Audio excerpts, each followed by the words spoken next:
Good morning, everybody. This is Stephen Pugh of the Home Bible College. I want to do another video in my series called the Pastors Course. This is video number 39, and the title of this video is The Foundation of a Family. The foundation of a family. It's no coincidence that Paul records that an elder or a deacon must be the husband of one wife. Now, some suggest that the emphasis should be on the word one, and that Paul is specifically saying that there should be no elders, evangelists, or deacons who have more than one wife. Well, that's pretty true, of course, but I'm pretty sure that that's not what Paul is saying. He's saying that a minister of the gospel should have one wife, and that he should be married to a wife. There is something about marriage that fulfills a man. The very first commentary on man was this. It was made by God. It was made about Adam. It is not good for a man to be alone. This was stated by God about the man that he had made. Adam was perfect in every way, yet he had no help suitable for him. He had no complement to fulfill his life and joy and companionship. Now, there have been some notable examples of godly men who remained unmarried, and they are the exception to the rule.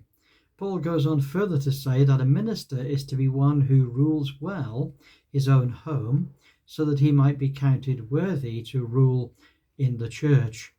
He is to have children in all subjection. They are to be to his credit.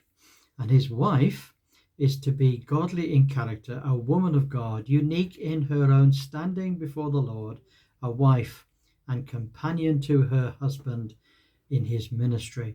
Family life is the personal foundation for all of a pastor's ministry. His wife is to be his pride and joy. His children will rise up to bless him. And Paul dedicates a great deal of attention to this issue. Husbands, in the same way, are to be considerate as you live with your wives and treat them with respect as the weaker partner and as heirs with you of the gracious gift of life, so that in nothing your prayers are hindered. This is in 1 Peter chapter 3.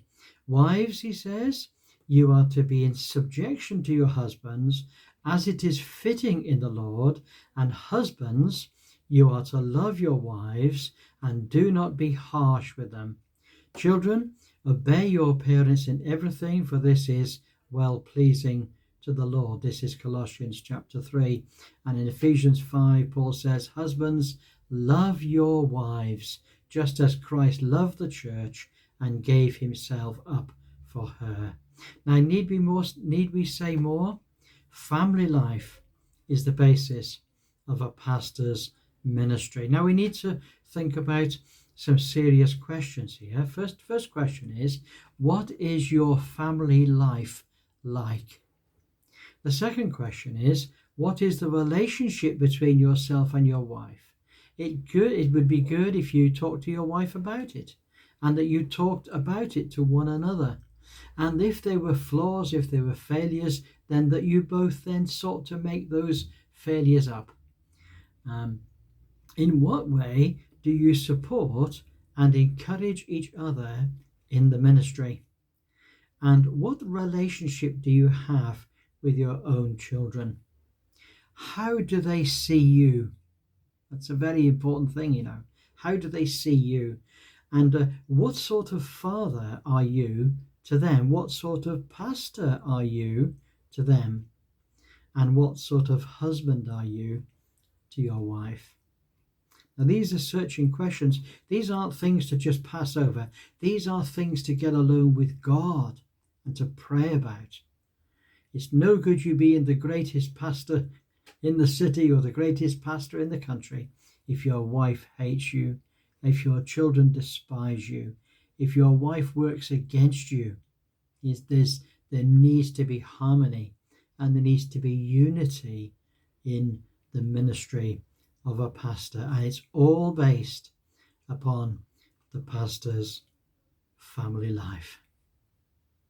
Well, there we are, pastors. That's given you an awful lot to think about, and I trust we'll look forward to speaking to you again on our next occasion. God bless you all. Bye for now.